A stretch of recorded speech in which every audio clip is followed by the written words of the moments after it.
नमस्कार। जब भी किसी राज्य का चुनाव होता है उसके नतीजों के बाद यह चर्चा शुरू हो जाती है कि 2024 में क्या होगा। सत्ता पक्ष के लोग यानी भारतीय जनता पार्टी के लोग हर चुनाव के बाद कहते हैं कि 2024 डन डील है, 2024 में कोई शक और शुबहा नहीं है, प्रधानमंत्री नरेंद्र मोदी के नेतृत्व में भाजपा वापसी करेगी। दूसरी ओर विपक्ष के नेता हर राज्य के चुनाव के बाद 2024 की तैयारियों का ऐलान करते हैं और ये बताते हैं कि वो किस तरह से बीजेपी को हरा देंगे। तो यही काम गुजरात और हिमाचल प्रदेश के चुनाव के बाद फिर शुरू हो गया है। गुजरात में भारतीय जनता पार्टी को प्रचंड बहुमत मिला। इसके पहले कभी भी किसी पार्टी को गुजरात में इतनी सीटें नहीं आई थी, इतने वोट नहीं मिले थे। हालांकि हिमाचल प्रदेश में भाजपा हार गई, लेकिन हिमाचल प्रदेश बहुत छोटा राज्य है गुजरात के मुकाबले। हिमाचल प्रदेश में सिर्फ 4 लोकसभा की सीटें हैं और गुजरात में 26 सीटें हैं। तो ये इन दोनों की तुलना नहीं हो सकती है। लेकिन इन चुनाव नतीजों के बाद एक तरफ जहां ये चर्चा शुरू हुई कि बीजेपी का 2024 का रास्ता साफ हो गया, वहीं दूसरी ओर ये भी चर्चा शुरू हुई कि विपक्ष बीजेपी को रोकने के लिए क्या कुछ कर रहा है। और इस लिहाज से विपक्ष के 2 बड़े नेताओं का बयान बहुत अहम है। बिहार के मुख्यमंत्री नीतीश कुमार ने पहल की। उन्होंने कहा कि विपक्ष अगर एकजुट हो जाता है तो 2024 में भाजपा को हराया जा सकेगा। उन्होंने यह भी कहा कि उनका संकल्प है भाजपा मुक्त भारत बनाने का। और इसके लिए उन्होंने कुछ और चीजें कही और एक साफ संकेत यह दिया कि वो अब बिहार की राजनीति से निकल करके राष्ट्रीय राजनीति में जाने वाले हैं और इस बात के प्रयास वो ज्यादा तेज करने वाले हैं कि सारी विपक्षी पार्टियों को एकजुट किया जाए। पहले उनकी पार्टी की 2 दिन की राष्ट्रीय कार्य समिति की बैठक हुई, राष्ट्रीय परिषद की बैठक हुई, जिसमें उन्होंने भाजपा मुक्त भारत की बात कही, विपक्ष के एकजुट होने पर 2024 में बीजेपी को हराने की बात कही। और उसके बाद उसके एक दिन जब उनका 2 दिन का अधिवेशन समाप्त हुआ तो उसके बाद सोमवार को वो एक कार्यक्रम में गए नालंदा, जहां उन्होंने कहा अपने उप मुख्यमंत्री तेजस्वी यादव की ओर दिखा करके कहा कि हमने बहुत काम कर दिया, अब बिहार में आगे तेजस्वी करेंगे जो करना है। वहीं पर उन्होंने ये भी बात कही कि उन्होंने कई तरह के सुझाव विपक्षी पार्टियों को दिए हैं और अगर उन सुझावों पर अमल होता है तो भारतीय जनता पार्टी को 2024 में हराया जा सकता है। तो ये 2 बातें हुई कि वो विपक्ष को सुझाव दे रहे हैं, विपक्ष को एकजुट करने का प्रयास कर रहे हैं और दूसरे खुद बिहार छोड़ करके राष्ट्रीय राजनीति में आने की तैयारी कर रहे हैं। उन्होंने दोनों के बहुत साफ संकेत दिए। पहली बात तो उन्होंने साफ साफ कही कि विपक्ष को सुझाव दिया है और दूसरी बात उन्होंने ये इशारा कर दिया कि अब आगे का काम बिहार में जो होना है वो तेजस्वी यादव करेंगे। इसका मतलब है कि वो अब बिहार की राजनीति से बाहर निकलेंगे। जो दूसरे बड़े नेता हैं विपक्ष के, जिन्होंने 2024 की एकजुटता को लेकर के और ये गुजरात चुनाव के बाद उस बारे में बयान दिया, वो अखिलेश यादव हैं। उत्तर प्रदेश के पूर्व मुख्यमंत्री और समाजवादी पार्टी के राष्ट्रीय अध्यक्ष अखिलेश यादव ने कहा कि लगातार इस बात के प्रयास किए जा रहे हैं कि विपक्ष एकजुट हो जाए और उन्होंने 3 नेताओं के नाम लिए। अखिलेश यादव ने कहा कि नीतीश जी, ममता जी और केसीआर साहब, ये 3 लोगों का नाम लिया कि ये 3 लोग लगातार प्रयास कर रहे हैं, लगातार संपर्क में। अब सवाल है कि ये तीनों लोग जो प्रयास कर रहे हैं वो प्रयास किस तरह का है? वो एक साझा प्रयास है या ये तीनों अपनी अपनी निजी महत्वाकांक्षा में अपने निजी एजेंडे के साथ प्रयास कर रहे हैं? अभी तक कोई साझा प्रयास के संकेत नहीं है कि ये तीनों पार्टियां एक साथ बैठी हों और इन तीनों ने बैठ करके 2024 की कोई प्लानिंग की हो, या इन तीनों ने मिल करके अखिलेश यादव से बात की हो और इन 4 क्षेत्रीय पार्टियों ने 2024 की योजना बनाई हो। ये सब अलग अलग एक दूसरे से मिले हैं और वो एक निजी उद्यम ज्यादा लगता है। तो तभी ये सवाल है कि क्या इस तरह के निजी उद्यम से भारतीय जनता पार्टी को हरा सकेंगी विपक्षी पार्टियां? यह सवाल इसलिए अहम है क्योंकि भारतीय जनता पार्टी में जब से नरेंद्र मोदी और अमित शाह ने कमान संभाली है, पार्टी का नेतृत्व उनके हाथ में आया है, तब से उन्होंने भाजपा को चुनाव लड़ने की एक मशीनरी में बदल दिया है। और वो मशीनरी ऐसी है जो 24 घंटे काम करती है। चुनाव हो तब भी और चुनाव न हो तब भी बीजेपी की मशीनरी काम कर रही होती है। बीजेपी चुनाव की तैयारियों में लगी रहती है। उसने अपनी 2024 के लिए लोकसभा की कमजोर सीटों को आइडेंटिफाई किया हुआ है। ऐसी 144 सीटों पर भारतीय जनता पार्टी काम कर रही है। इन 144 सीटों पर जो पिछली बार 2019 के चुनाव में जहां बीजेपी हारी थी, उन पर केंद्रीय मंत्रियों की टीम काम कर रही है। उसके अलावा जो नए इलाके हैं जिनको एक्सप्लोर नहीं कर पाई है अभी तक भारतीय जनता पार्टी, उन पर अलग टीम काम कर रही है। जो देश भर में 74,000 से ज्यादा कमजोर बूथ हैं उन पर बीजेपी की टीम अलग से काम कर रही है। तो सारे नेताओं को पार्टी काम में लगा के रखती है। जो गुजरात का जिस दिन चुनाव हुआ, मतदान हुआ दूसरे चरण का, उसी दिन दिल्ली में 2 दिन की बैठक शुरू हुई जिसमें अगले साल होने वाले विधानसभा चुनावों की रूपरेखा और 2024 के चुनाव को लेकर के चर्चा हुई। भारतीय जनता पार्टी इससे पहले भी कई राष्ट्रीय पदाधिकारियों की मीटिंग कर चुकी है। जेपी नड्डा, अमित शाह, प्रधानमंत्री नरेंद्र मोदी खुद ये सब इन चीजों को मॉनिटर कर रहे हैं, तैयारियों को मॉनिटर कर रहे हैं। उनके मुकाबले जो विपक्षी पार्टियां हैं वो कहां खड़ी हैं? अगर बीजेपी की तैयारियों और उसकी चुनाव मशीनरी के बरक्स अगर विपक्ष को रखें तो 2-3 चीजें ऐसी हैं जिन पर 2-3 कसौटी ऐसी है जिन पर देखना होगा कि विपक्ष की तैयारी कहां है।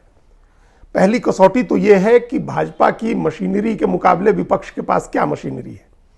दूसरी बात कि भाजपा के जो नेता हैं, करिश्माई नेता प्रधानमंत्री नरेंद्र मोदी, उनके मुकाबले कौन सा चेहरा है विपक्ष के पास। और तीसरी बात विचारधारा की है। भारतीय जनता पार्टी जिस विचारधारा पर राजनीति कर रही है उसको काउंटर करने के लिए, उसका मुकाबला करने के लिए विपक्ष के पास क्या विचारधारा है, क्या वैकल्पिक विचार है उसके पास। सबसे पहले मशीनरी, क्योंकि वो सबसे इंपॉर्टेंट है। भारतीय जनता पार्टी के पास बड़ी संख्या में नेता हैं। अब उसमें पुराने नेता भी हैं और कई नए नेता खड़े किए हैं, और उन नेताओं को एक तरह की लाइन पर एक तरह से भाषण देना होता है, हर जगह पहुंचना होता है। संगठन की तैयारियों के लिए उसके पास तंत्र है और उसके पास पर्याप्त संसाधन है।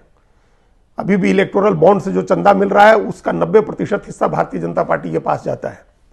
तो उसके पास साधन है, उसके पास नेता है, उसके पास कार्यकर्ता है, उसके पास मशीनरी है, उसके पास आईटी सेल है। ऐसा आईटी सेल है जो मिनट में चुटकी बजा करके और पूरा नैरेटिव चेंज कर देता है। उसके मुकाबले समूचा विपक्ष अभी बिखरा हुआ है। सारी विपक्षी पार्टियों के पास भी आईटी सेल हैं, उनका भी सोशल मीडिया देखने वाला कोई है, लेकिन वो बहुत इमेच्योर सा है, बहुत प्रोफेशनल लोग नहीं है। वो कोई आदमी ऐसा कर दे रहा है जैसे किसी इंडिविजुअल का होता है, उस तरह होता है। बड़े व्यवस्थित तरीके से, प्रोफेशनल तरीके से उनकी सोशल मीडिया टीम या उनकी पीआर टीम काम नहीं करती है। कई पार्टियां ऐसी हैं, क्षेत्रीय पार्टियां या विपक्ष की पार्टियां, जिनके पास संसाधनों की भारी कमी है। संगठन से मजबूत होने के बावजूद, अच्छे नेता होने के बावजूद उनके पास संसाधनों की कमी है। तो इसके लिए तमाम विपक्षी पार्टियों को एक साथ बैठना होगा, अपनी चुनाव की एक साझा मशीनरी तैयार करनी होगी।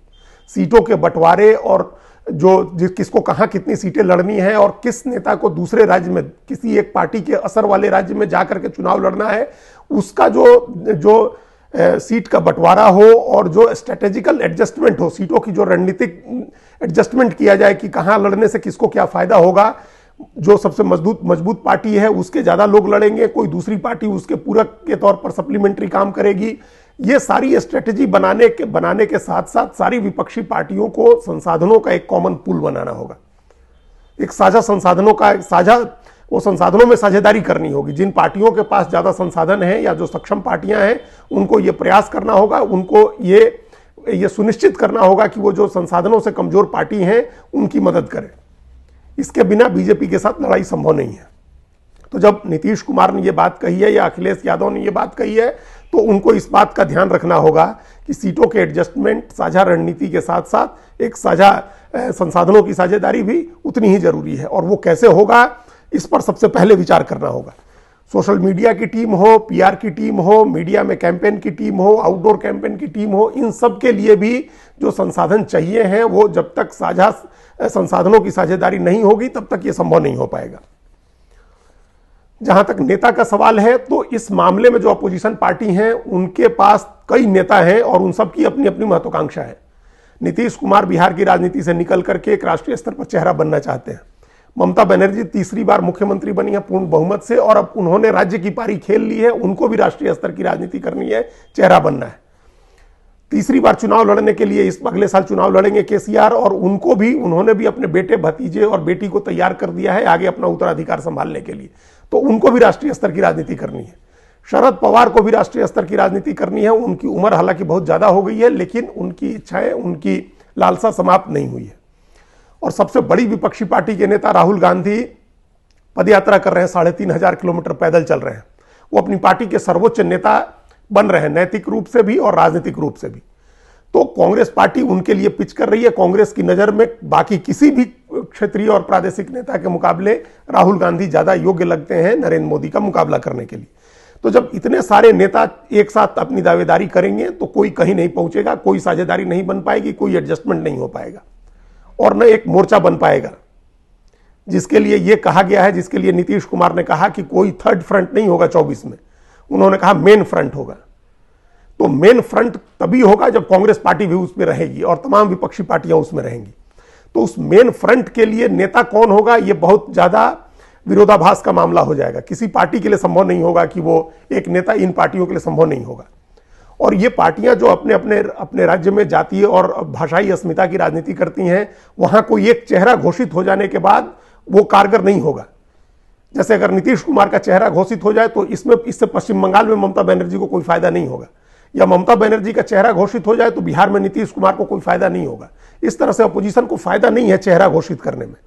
अगर बिना चेहरा घोषित किए हुए सामूहिक नेतृत्व पर विपक्षी पार्टियां चुनाव लड़ती हैं और किसी तरह से प्रचार के दम पर यह धारणा बनाती हैं चुनाव में 2024 में कि पहला बिहारी प्रधानमंत्री हो सकता है, या पहला बंगाली प्रधानमंत्री हो सकता है, या पहला मराठी प्रधानमंत्री हो सकता है, या चंद्रशेखर के बाद 1991 के बाद जब चंद्रशेखर मुख्यमंत्री प्रधानमंत्री बने थे, वो उत्तर प्रदेश के आखिरी व्यक्ति थे प्रधानमंत्री बनने वाले। तो ये उत्तर प्रदेश में माहौल बनता है कि अब 31 साल के बाद कोई असली उत्तर प्रदेश का आदमी प्रधानमंत्री बन सकता है। अगर इस तरह से अस्मिता की राजनीति करती हैं जब विपक्षी पार्टियां बिना चेहरा घोषित किए, तब उनको ज्यादा फायदा होगा। और अंत में विचार की बात है। राहुल गांधी बार बार विचारधारा की बहस में फंसते हैं, वो राष्ट्रवाद की बहस में चले जाते हैं, हिंदूवाद की बहस में चले जाते हैं, जिसका कोई मतलब नहीं है, वो उनका डोमेन नहीं है, उसमें उनको हमेशा नुकसान होता है। इसलिए बीजेपी की जो विचारधारा है, हिंदुत्व की विचारधारा है, राष्ट्रवाद की है और राष्ट्रीय सुरक्षा की है, उस बहस में विपक्षी पार्टियों को नहीं पड़ना चाहिए। उसके मुकाबले महंगाई, बेरोजगारी, गरीबी, ये मुद्दे हैं उनके सामने। अभी हिमाचल प्रदेश के नतीजों से यह साबित भी हुआ है कि ओल्ड पेंशन स्कीम और रोजगार की घोषणा ने कांग्रेस पार्टी को कितना फायदा पहुंचाया है। तो अब विपक्षी पार्टियां विचारधारा की बहस में पड़ने के बजाय या भावनात्मक मुद्दों में पड़ने की बजाय अगर वास्तविक मुद्दे उठाती हैं जो नागरिकों से जुड़े हुए, मतदाताओं से जुड़े हुए हैं, तो उनको ज्यादा फायदा होगा। इसलिए प्रयास चाहे नीतीश कुमार करें, अखिलेश यादव करें, ममता बनर्जी करें, के चंद्रशेखर राव करें, शरद पवार करें या राहुल गांधी करें, इन बातों का जरूर ध्यान रखें कि उनके पास बीजेपी की मशीनरी से मुकाबला करने वाली मशीनरी हो, उसके बराबर संसाधन हो, नेतृत्व के करिश्माई नेता नरेंद्र मोदी को काउंटर करने के लिए एक आपके पास कोई वैकल्पिक नैरेटिव हो, वैकल्पिक तरीका हो, क्योंकि कोई दूसरा ऐसा नेता नहीं है जो आमने सामने नरेंद्र मोदी को चुनौती दे। और विचारधारा की बहस में फंसने के बजाय लोगों के वास्तविक जमीनी मुद्दों को उठा करके, किसान का मुद्दा, नौजवान का मुद्दा, गरीबी का, बेरोजगारी का, महंगाई का, ये मुद्दे उठा करके अगर विपक्षी पार्टियां लड़े तो उनको ज्यादा फायदा होगा। धन्यवाद।